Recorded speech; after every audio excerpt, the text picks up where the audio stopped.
We get asked by organizations all the time how they can help improve their hiring process.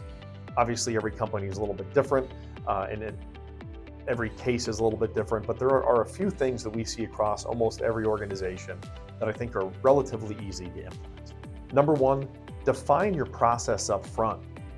Too many organizations just work on an ad hoc basis where every single process is different. Hiring manager might even start interviewing before the HR team understands a job is open and has been approved.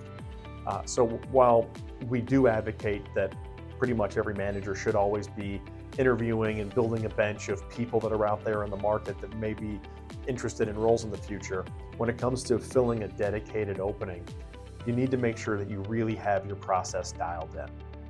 Who are the stakeholders in this process that are going to be required to have buy-in on this decision?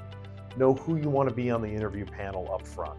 Is there an experienced internal recruiter or HR person that can talk to the candidates initially, that can answer detailed questions about the scope of the role? Or is it better to have the hiring manager be that first level screen to make sure that they can answer the questions that candidates are going to have? After that initial screen, are you doing individual interviews or are you going to do panel interviews?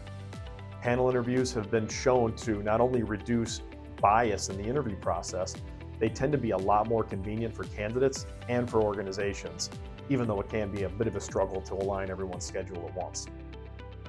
Ironing out some of these process details from the very beginning will really make a difference on the back end when you are going through an extensive process with multiple candidates.